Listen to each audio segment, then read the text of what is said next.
first time Chloe predicted a disaster, it was dismissed as a morbid coincidence.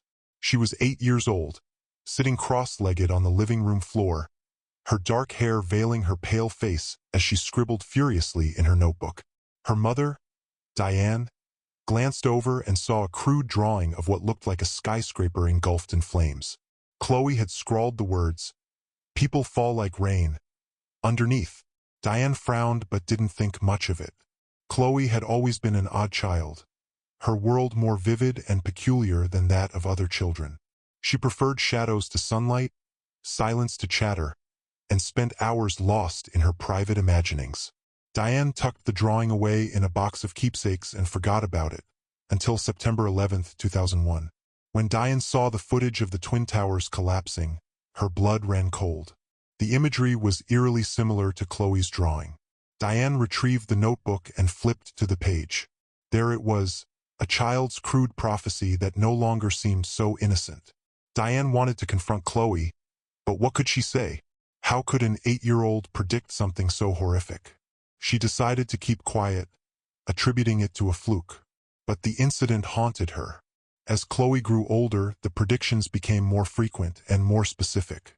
By the time she was 12, she began speaking aloud about events that hadn't yet happened. "A wave will swallow a city," she said one evening at dinner, her voice flat and devoid of emotion. Diane and her husband, Mark, exchanged uneasy glances. They had learned not to question Chloe's peculiar statements. They always seemed to be rooted in some bizarre dream she had the night before. 3 months later, the Indian Ocean tsunami devastated entire regions, killing hundreds of thousands. Diane's unease deepened, but she said nothing. What could she say? Chloe's predictions were unnerving, but they were just that, predictions. She couldn't be held responsible for events beyond her control. And yet, the coincidences stacked up. By 16, Chloe had developed a reputation in their small town. Whispers followed her in school hallways and grocery store aisles. "That's the girl who knows things," people murmured, their voices tinged with fear. Chloe didn't seem to care. She walked with her head down, her eyes fixed on some unseen horizon. She spoke rarely, but when she did, her words carried weight. "A sickness will spread across the world," she muttered one evening, staring into her untouched plate of spaghetti. Diane's fork froze midway to her mouth. Mark set down his glass of wine. The family had long since stopped trying to coax Chloe out of her shell, but this felt different. Her tone was sharper, more urgent. "What kind of sickness?" Diane asked cautiously. Chloe shrugged. "A sickness that makes people stay apart. It will change everything." The COVID-19 pandemic began 6 months later. By then, Diane could no longer dismiss Chloe's predictions as mere coincidences. But she didn't know what to do with the knowledge.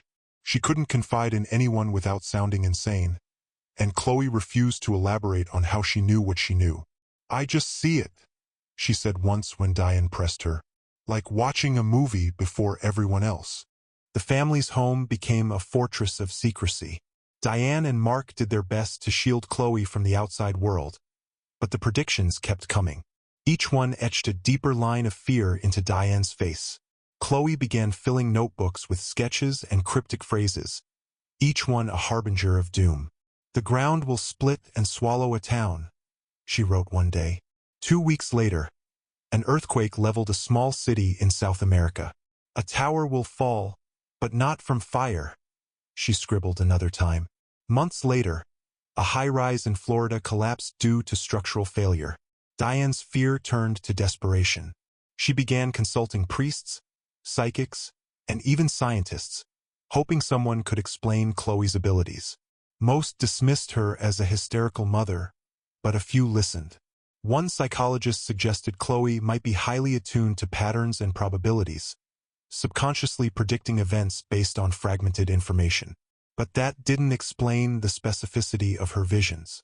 A priest hinted at demonic possession, offering to perform an exorcism. Diane declined, though the suggestion haunted her. Chloe herself remained detached, as if the weight of her foresight was too much to bear. She stopped going to school, retreating entirely into her world of visions and notebooks. Diane began to dread the sound of her daughter's voice, knowing it might herald another catastrophe. One night, Chloe came into Diane's room and stood silently by the bed. Diane woke with a start and saw her daughter's pale silhouette against the moonlit window. "What is it?" Diane asked, her voice trembling. Chloe hesitated, then said, "The sky will turn red." "What does that mean?" Diane sat up, her heart pounding. Chloe didn't answer.